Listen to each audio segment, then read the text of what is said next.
Hello, it's Miss Nicole from the South Fayette and Bridgeville Libraries. Today, I'm going to give you another author and some activities to do.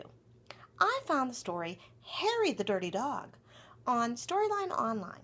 It's written by Jean Zion, and it's read by the great actress Betty White. Let me show you how to get on, and then we'll do some fun activities afterwards. Okay, so I typed into my computer Storyline Online, and I came up with this screen. When I click on the website, you're going to see a bunch of books come up. And you have to go to the last row of books and click on the arrow. And that's going to get us to Harry the Dirty Dog. There he is. Harry loves to play and get dirty and does not like to take a bath. One day, Harry gets so dirty that his family doesn't even recognize him. So how will they find Harry? What will happen? Here's Betty White. Take a listen for 5 minutes as she reads this great story, and come back and we're going to learn how to make some clean soapy bubbles and some bubble wands and have our own clean fun. Wasn't that a fun story, watching Harry get all dirty? And then he went to the bathtub and they realized who he was after they cleaned him up.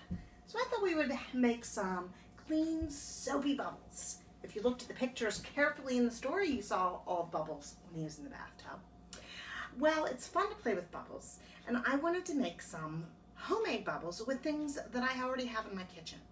So I went online and I found homemade bubble solutions. There's all kinds, but I found a very easy one with just 3 ingredients.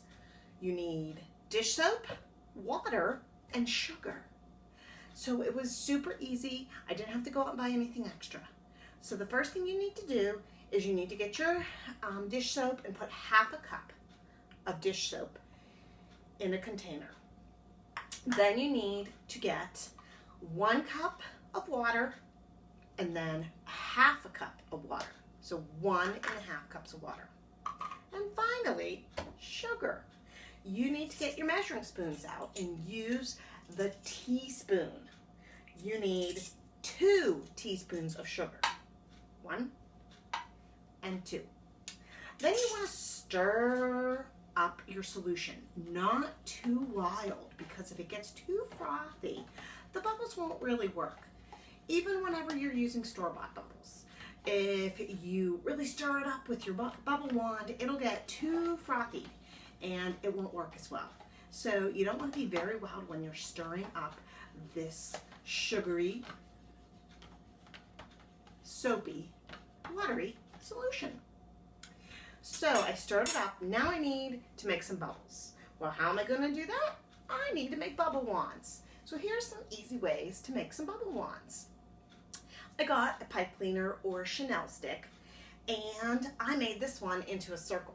Kind of like the plastic ones you get when you buy the bubble solutions. I just curved it and twisted it and made the circle. Put it in my solution. Woo, that's a pretty big one. I even made a heart shape out of one. Let's see if I get a heart-shaped bubble. So I put it in and I blow. Nope, all bubbles are circles. You can make any kind of shapes you want. I made a rectangle out of a straw and a string. I just got a straw and I cut it in half. I got some yarn, put the yarn through the 2 halves of the straws and tied it. Now I'm going to see if I can get a rectangular square type bubble. So I put it in, holding the straws. Whoa. That one popped. That was a pretty big one. And you could use a cup. So I'm going to dip it in, carefully pull it out, and blow. So it's a lot of fun to make your own bubble solution and your own wands. Go outside and have some fun.